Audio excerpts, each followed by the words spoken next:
Dapat ang DSWD ay gawin nila yung mandato nila na yung kanilang pundo hindi nagagamit sa pamulitika. Sa pagdating naman sa implementasyon na Senator noon dito po sa AKAP Pumuna, nabanggit ho ba o na talakay din po ninyo during sa mga gagawing pamimigay, no, sa mga distrito, sa iba't ibang mga lugar dito sa ating bansa? Ay kasi nga may mga kababayan tayo nagsasabi naglalakihan, kumakalat po yung mga tarpaulins ng mga politiko kapag nagsasagawa po, no, ng pamimigay ng mga financial aid sa mga kababayan natin sa kanilang mga lugar. Ito ho ba ay magiging parte na doon po sa implementasyon? Alam mo, Admar, no, at Jed, pagdating sa implementation, outsider na dyan yung legislatura. Outsider na kami dyan. That is purely the purview of the executive branch, wherein ang mag-implementa talaga dyan ay yung DSWD. So ngayon, dapat ang DSWD ay gawin nila yung mandato nila na yung kanilang pundo hindi nagagamit sa pamulitika. Yun lang, yun dapat kasi sila man ang mag-implementa yan.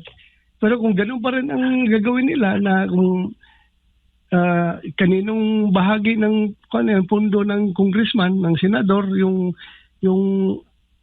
ayuda funds na yan, like AKAP, sila pa rin ang mamimili ng mga tao na bibigyan. That's plain and simple.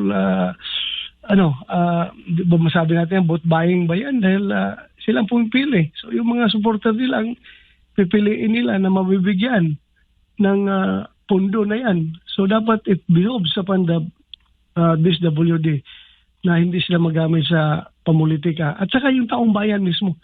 At saka isa pang bantayan natin dyan, yung pag-distribute ng pera. Dahil nag-imbestiga natin sa Senado, di ba, na maraming complaint dyan na bibigyan ng 10,000 pesos galing sa DSWD. Pagkatapos na makatanggap yung 10,000 pesos yung recipient, hihilain doon sa kabilang kwarto, babawiin yung 8,000, 2,000 na lang ibigay sa kanila.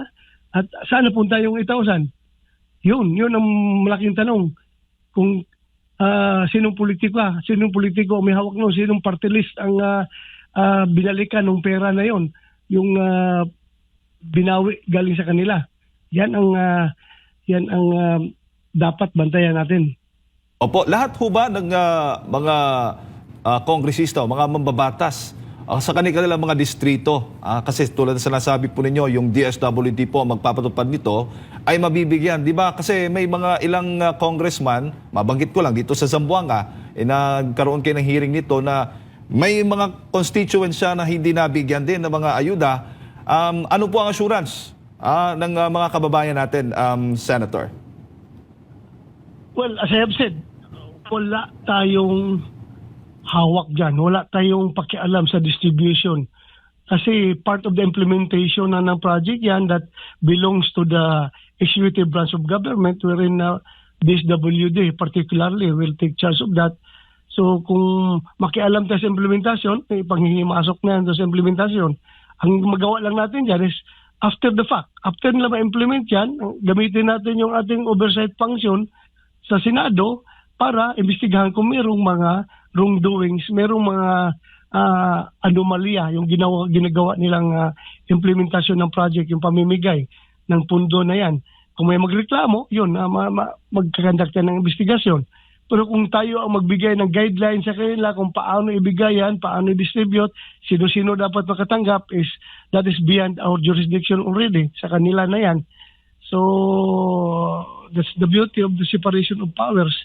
Pero, yun nga lang, ang problema, kung yung separated power na yan ay maabuso at hindi ma-check ng kabilang branch of government, ay it will result to lugi yung taong bayan. Lugi yung ating bayan dyan pagdating sa pundo na yan. So, wala ako maibigay na assurance sa ating mga kababayan kung sino-sino dapat ang makatanggap nito. Dapat ang DSWD ang kuha natin dyan tatanungin.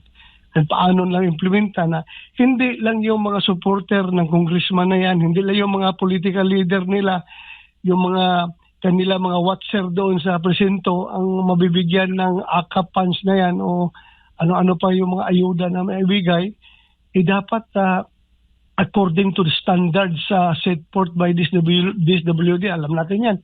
Meron sa tagal-tagal na yung mga pondo na yan na binibigay ng DSWD, meron na silang panuntunan o alituntunin dyan kung paano nila i-distribute. So yan ang bantayan natin mga kababayan, bantayan natin kapag kayo karapat dapat na makatanggap tapos sa tingin ninyo ay nakakatanggap lang ay yung mga malakas doon sa politiko, no, sa congressman o sa mayor na binigyan ng congressman ng pondo na yan, ay mag-ingay kayo kasi gawin natin tama ang dapat na tama yung gawin ng ating gobyerno. Naitulong ko lang po yan, Senator, dahil nga po nagkaroon kayo ng hearing with DSWD Secretary at baka may mga sinabi po siya, nagkaroon po kayo ng resolba doon po sa inyong hearing at yan po ang dapat ay maipatupad ngayong taon. Huli na lang. Yes, no? Nag-promise yung DSWD na gawin nilang tama yung kanilang trabaho, pero alam mo na, pagdating sa DSWD mo, sisigawan lang yan ng mga congressman doon sa lugar nila, matatakot na rin yan. Papatapon kita doon sa sabi ng congressman, papatapon kita doon sa Basilan, sa Sulo, kung ayaw mong sundin yung gusto ko. So kawawa rin yung mga DSWD na yan. Alam mo na, yan ang mahirap sa ating sitwasyon ngayon. Bago ko lang ipasa kay partner Admar, Senator, linawin ko lang, yung DPWH ngayon yung may mataas na budget this year. Tama ho ba? Isa sa mataas. Kasi yung tinatanong dito yung sa education kung alin mas mataas yung sa DPWH o sa DepEd dahil may mga nagsasabi ay unconstitutional yung 2025 budget. Ay kung suriin mo talaga hanggang ngayon parang band-aid lang